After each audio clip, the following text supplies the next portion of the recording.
It's a pretty widely known saying that you are your own worst critic, which I think there's a lot of truth to. And this is bad across the board, but it's especially bad when you're trying to be creative. Because being creative is all about being in a flow state. And as soon as you start judging yourself or being critical, you interrupt that flow state. A lot of self-criticism during the creative process can be attributed to this desire to be great. And you think that by pulling in the reins on what you're doing, you're able to steer yourself into greatness. But I think after a while, it becomes a self-fulfilling prophecy. I don't know a lot of great works that were created because someone was overly critical of themselves. A lot have been created in spite of self-criticism, but I don't think it's necessarily a driving force. So if your self-criticism is essentially you stepping on your own toes while you walk your path, how do you stop? Well, I think it comes naturally, eventually, to those who express themselves creatively. But I do think that there are certain things that you can be made aware of that might make it a little bit easier for you. I don't think it's helpful to do this as a list of talking points because that's not going to help any of you. So instead, I'm going to be in my studio, in my element, and make music. And I'm going to walk you through my mental process as I start to make decisions. Because as much as it helps to be judgment-free in a situation like this, it also requires a level of confidence, which is kind of a hard thing to balance with not judging yourself. So with all that said, let's get started. I have the Electron Octatrack, say that 5 times fast. This is a hardware sampler and sequencer. And then I also have here the Prophet XL, which is a keyboard / synthesizer / sampler. And then to my left here, off screen, I have a Roland Integra 7, which is a box of presets from Roland, all kinds of pianos and sitars and, orchestra hits and all kinds of stuff. Always comes in handy. So let me just show you a little bit of what I'm working with. This is the infrastructure I've got going on. I have 8 tracks here. Each track can hold audio. You can layer the audio up to 8 times. Each of these recordings that I do and the way I sequence them, those are choices, those are decisions. Every single time you're brought up against a choice in order to veer the path of what you're doing this way or that way, it can bring up doubts, it can bring up analysis paralysis. Stop listening to hear and start listening to hear, because you know that you like the art that you're making, or at least the medium that you're working in. If you didn't, you wouldn't be doing it. So listen to yourself as a fan rather than as the artist that's doing it. If you would like to see someone else do that, then do that thing. So right now, something that I want to do is I want to bring in a drum loop. I have a certain amount of drum loops that I've collected or that I've gotten from, like the Pirate Bay or something over the years. And I haven't really been doing a lot of drum loops on the channel, but we're also going to combine it with one-shots, which is like, its own separate kick sample, its own separate snare sample. And then we're going to build a new rhythm out of the drum loop and the one-shots. This is something that I've been doing for years. As soon as I discovered an effective way to combine loops and shots, I've always kind of preferred it in productions. So let's find something that we want to work with. See, we have a folder named Breaks here. I'm a pretty simple guy. See, right now, this is the first choice that I get to make. Aside from deciding that I'm going to use a loop, there's probably, 800 different breaks in this folder alone. And the choice that I make is going to determine the rest of the song. And I don't necessarily know off the top of my head what BPM I want to work with, if I want to do something aggressive or more laid back. Right now, I'm just taking a survey within myself as I listen to these and find out what speaks to me the most in this moment right now. I have no preconceived notions about what I want. That's pretty good. I like the roominess of that. I like how you can hear the size of the room, the reflections. It has a good texture to it. Part of me is thinking right now, should I keep looking? But I think I'm happy with this. Time to start chopping. So this is the audio waveform of the drum loop that I just brought into the project. I like to really get down into the nitty gritty here. And I like to get all of these hits individually. And then I like to program them on my sequencer so that way I have complete control of the timing of every single hit. Because, these are live drums. Usually with these drum loops, because most of them are in the beginning of the song, they'll start at a certain tempo, and then as they get comfortable, they'll gradually increase the tempo. Like let's say let's start at like 75, and then by the time the band comes in, it's at 77 or something. And so if you just try to loop it without changing anything about it, you might run into some incompatibilities with other things that you want to be on a grid rigidly. You know what I mean? And I'm usually mostly just my eyes here as I chop these things. I mean, you could see, hey, that's the start of a hit. It's pretty obvious there. Sometimes it's hard to tell when the next sound starts. I can hear people groan through the screen as I go through the sample manually and chop, because there's a lot of automated options for doing this sort of thing. The MPC has auto chop, so it is Ableton. There's a lot of programs that'll automatically create chops where the transients are. That's when, there's a big difference in amplitude. And then you can even adjust the sensitivity of that detection. So you can go from 4 slices to like 100, and it's all over the place. Especially if you're sampling vinyl, it'll like create little slices where all the pops are. It can be a mess, but it's a lot easier to chop that way. It takes a lot less time.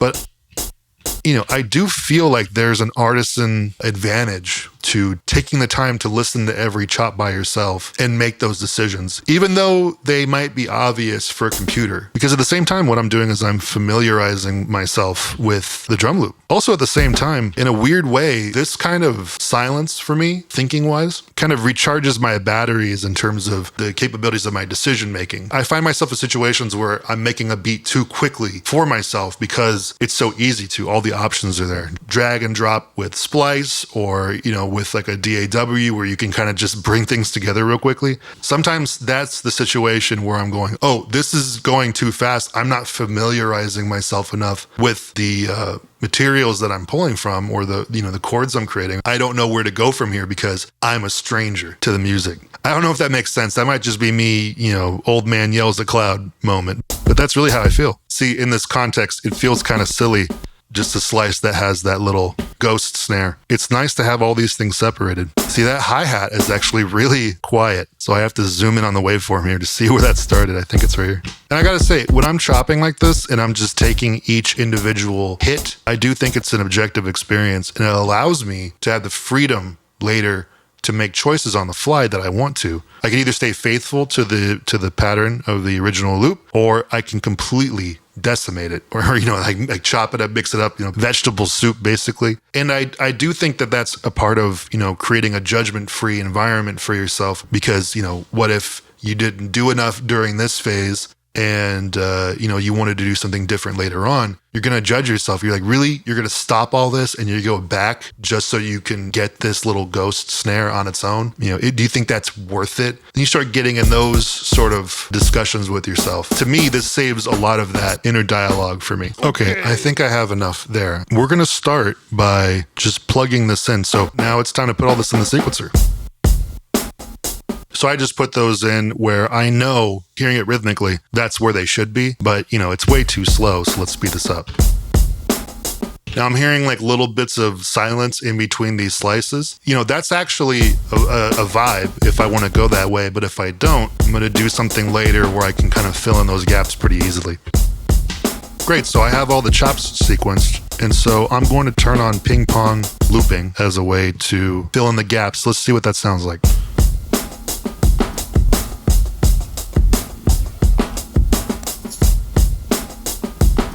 Sounds pretty sweet to me. You could hear some of the tail ends of the snare and the kick start to reverse, but nothing in a way where it doesn't sound cool. So now what I'm going to do once I have this is I'm going to just see what my options are in terms of how I can make this fit in a song. Right now, the kicks seem really muddy and boomy to me. And there's a lot of information in the high end, but I don't know if that's going to serve what I'm doing. So I'm just going to see what my options are and then make a choice. So let's take the lows out. Let's just sit with this high end a little bit. The noise is pretty prominent. Let's see what happens when we clamp down on these highs. I dig it. Now that we're here, I don't think it's quite there yet. So we have a couple different things that we could do. One of them is we can mess with the pitch of the sample.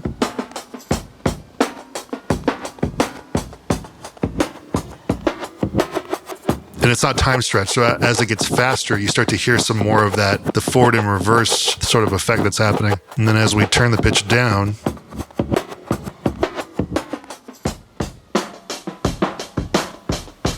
it's pretty sick, actually. You can tell in one of these slices, I left the 16th note hat connected to the kick. And as I turn it down, that starts getting slower and starts pushing itself off the grid, which I actually kind of like. It makes it feel more real. Let's see if turning up the resonance on this filter does anything. It's got a good sound to it, I gotta say.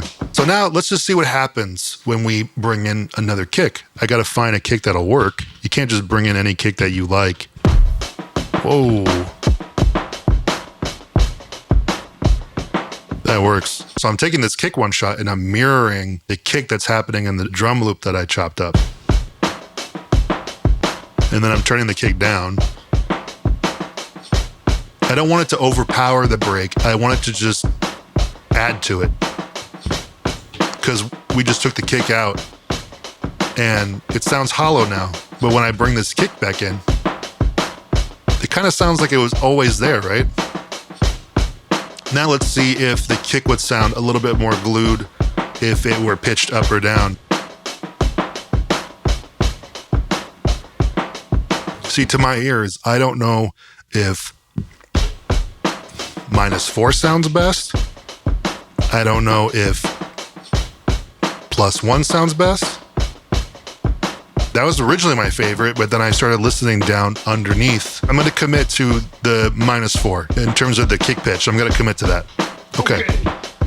And I don't think that this drum loop needs anything else. I think it needs some variations, which I'm going to do right now. But I don't think the original drum loop is missing any sort of assistance in the snare region. And I think that, you know, the percussion and like the hi-hat and you know, the little bit of tambourine that's coming in, I think that's doing its job. So I had to trust that and I'm going to commit. I'm going to resample.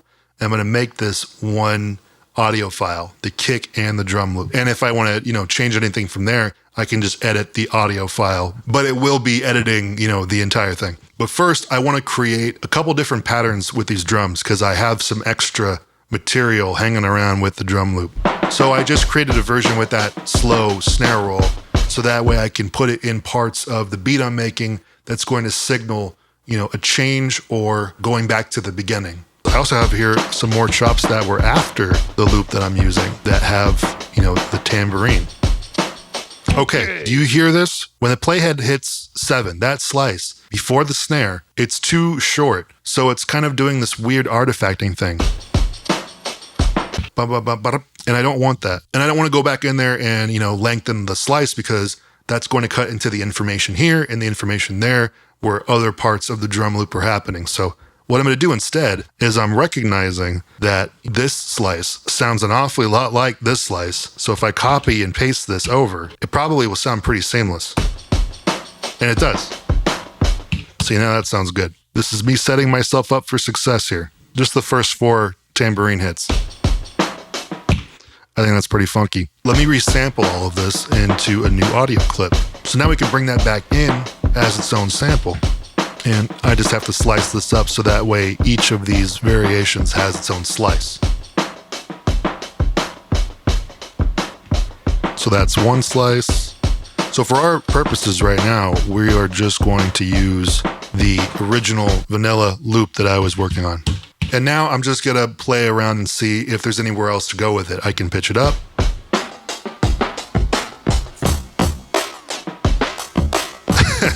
That really sounds like a 90s record, doesn't it? Yeah, we're not doing that. But now, if you watch this channel, you know how much I love delay. So I'm going to put a little bit of delay on this, you know, the kick and the drum loop resampled clip. Okay, so now I have a drum loop. And now the next question is, where do I go from here? I don't know where to go from here. I know that if I start trying out ideas and there's friction there in terms of things that I can solve, I know that that's going to mess with me. So I'm going to do some prep real quick. I'm going to make sure that whatever audio that's coming in, the volume of that, I'm going to make sure that when I load it up on one of these tracks after I've sampled it, it's going to be the same volume. So I don't have to worry about that. It's just like a little thing that will make everything else feel a little bit more seamless. So we have a drum loop. I am going to build my entire song based on the way these drums sound and feel and what they make me feel. I have nothing else to go off of. So I'm going to get on the synthesizer here and I'm just going to mess around. I kind of like that just 4-note ARP. I think it works. So I'm not going to think about it much more than that. I'm just going to record it.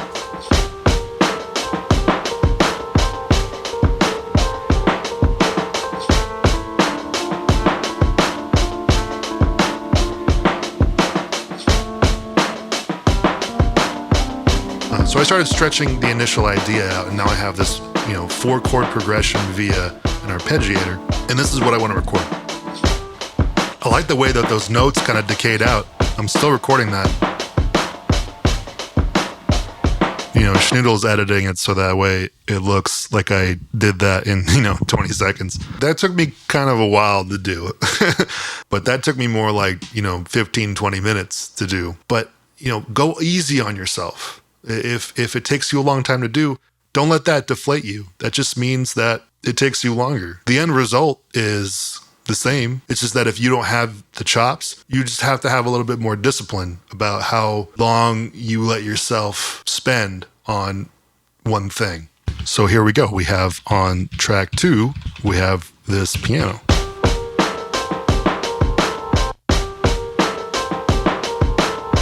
And just as I say all of that, I don't like the way the timing is on my performance. That just means that I have to chop it right now, which is no big deal. There is a certain feeling and vibe to the performance itself that I don't think I would have been able to get very easily by just drawing in the notes. Because now I have an audio clip and now I feel like I'm having a conversation with a moment in time rather than I'm just editing a MIDI performance. Okay, so now I have that chopped up. I'm just going to plug these things in. So now this is very clearly chopped, but I'm going to use the ping pong solution once again. Now I get to mess with the timing of everything. So I think that this piano part or the Rhodes part, I think it should be a little bit lazy. So I'm just pushing the timing to, 148. So there are some positives to the amount of work I just did. I can reverse all the notes if I want. That's pretty sick. I can also mess with the envelope of these things. That'll sound pretty good with delay. Sounds pretty sick. I dig this.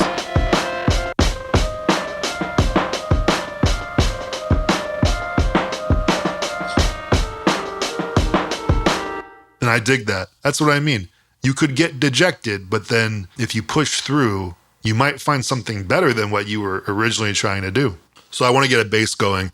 I think I'm going to go to my Integra 7 because that has some pretty good basses that I like. All right, so I'm messing around and I think I have a bass line that I like. So let's record it.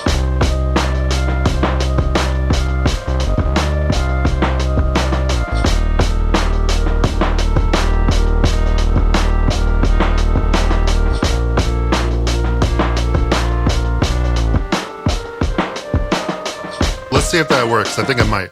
The rest of this, I think, is going to be pretty simple because now I have more to build around. So it's really just that first hurdle of getting kind of like a small idea together that you think you can build on. At least it is for me. That's what I find the most challenging. I don't feel like everything's kind of glued together in the way that I normally would want it. The bass might be taking up too much space in the lows, but I like where the bass is. So I want the drums to kind of meet it in the middle. I remember taking out some lows. Yeah, I took them out right here. So I know the bass just feels like it's just like sitting there like lead weight, like, you know. So what I did was I took some of the lows out of the bass and I took some of the highs out of the bass. And I'm just trying to make it feel like the bassist and the drums were kind of in the same room together. The way the bass was, it had like no consideration for the rest of it. And then maybe to get it to sit a little bit better, maybe I'll put a reverb on here. That sounds more together, you know? So now I kind of want to bring in a little bit more of drum variations that we recorded earlier. Yep. And then here, I want it to be that one time where I had like the tambourine for the first 4 steps. Oh, that sounds great. I wanted the tambourine to keep going, so I just re-triggered the drum loop, every page. That's super sick. We can't stop here. I mean, this is only, I can't believe it. That's only 3 tracks. Now we have room to play. Now we've developed a playground. This is where I feel like I'm in almost in a euphoric state as far as like creativity goes. What is this sound?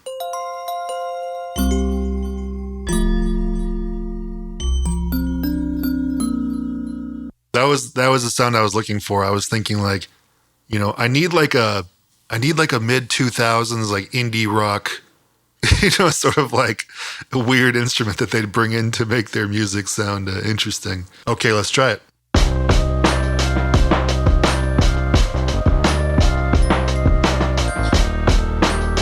I'm going to keep, some of that. Now we have that glockenspiel here on track 4.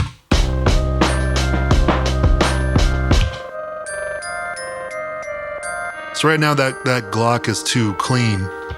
I want to make sure that I can, dirty it up a little bit. So I did what I normally do if I want to take an instrument and make it sound a little bit more old. I limit the bandwidth of the frequency, and then I just start messing around with how I can kind of get different feelings out of it. Just bring in the lo-fi effect I never really use this. It's got a sound rate reduction. It's actually really effective on high frequency sounds.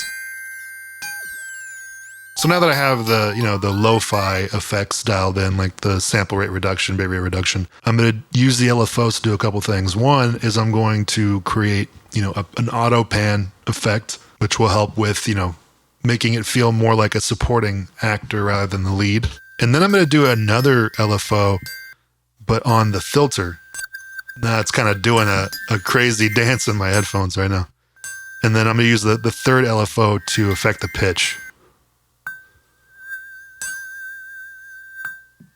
And I did way too much. I think that sounds terrible. So let's backtrack on everything I just did. I think what I'm going to do is I'm going to put a compressor on it and I'm going to heavily compress it. The shortest attack possible.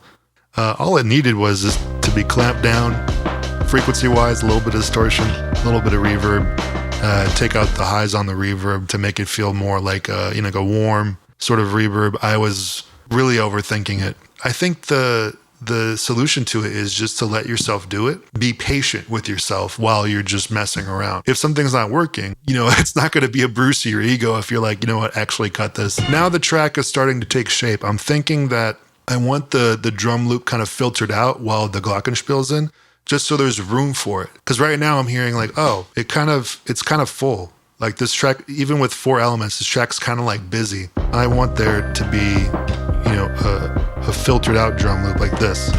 How do I make this even more dramatic? I can cut the loop right here, so it could be like this.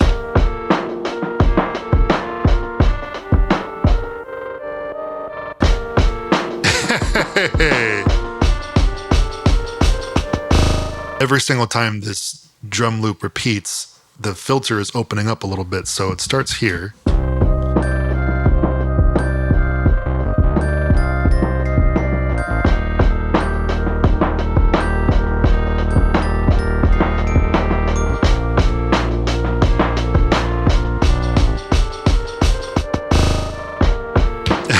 That's sick.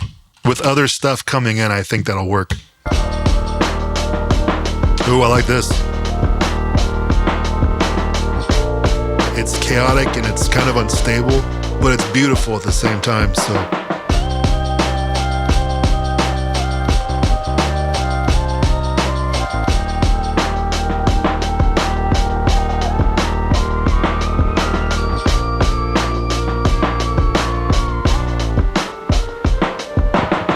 Let's see what we can get out of that. So I played essentially 3 patterns worth of performance, and so I divided it into 3s, so that way I can just choose, which of those loops I want when. So right now we have the drums, we have the arpeggiator, we have the bass. What is this? What do we have here? Oh, that's the Glock. And then we have the voice that we just recorded. Should I have the bass with the lows filtered out during this part where the drums were muffled? That's sick.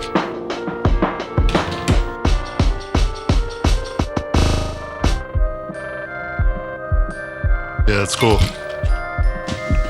And so now I'm just taking the time as I listen to it to just make little tweaks, level up here, volume down there, add some reverb here. So now I'm thinking like, what else should I add? I kind of want like sort of more abstract things that I could then chop and do all kinds of stuff with. So I'm thinking if I play in a different scale with the intention of pitching it up, I could get some pretty cool stuff going on. Let's see what we got over here.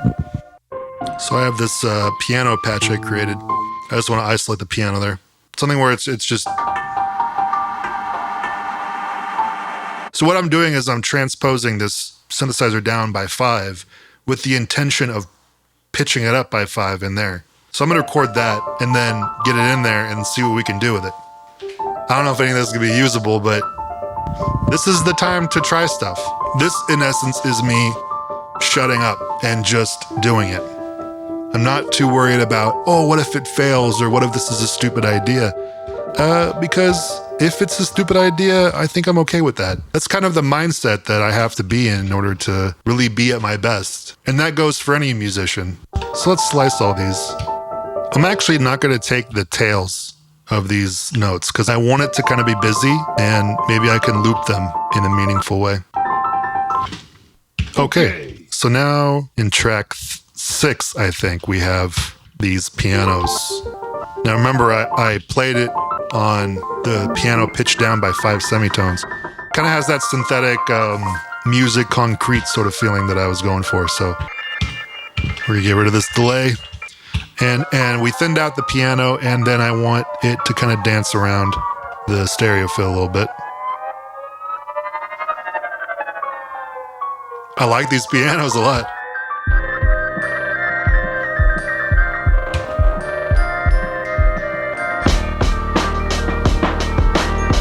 So I think the only thing else this needs is that for that third section, I think there should be kind of like a 9 Inch Nails sort of, you know how they always have like those simple piano lines in the songs? Yeah, there we go.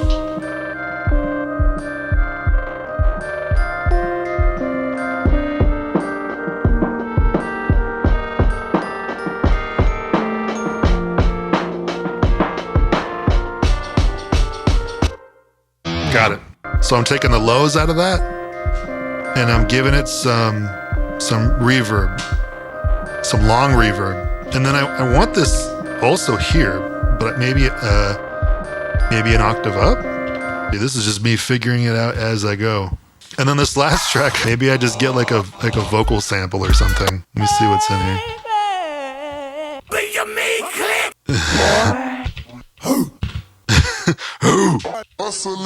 Now rewind this mother. I'm gonna do that.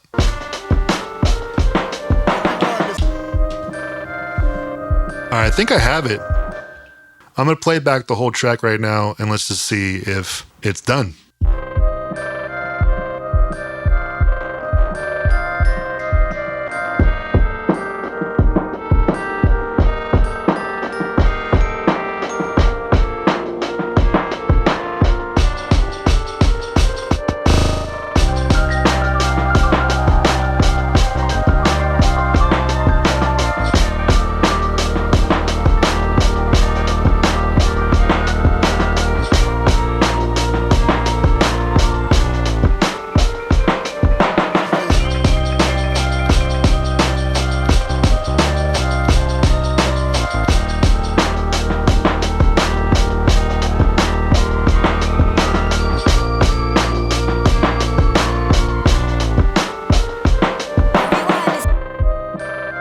Okay, I think we're done. You know, when it comes to putting together any sort of piece of art, every single time that you're at an impasse and you need to make a decision, you're not sure what to do, that is friction right there within yourself. It can be difficult to kind of let go of the reins a little bit from, the over-analyzing part of your brain and to just go with what you feel is the best decision.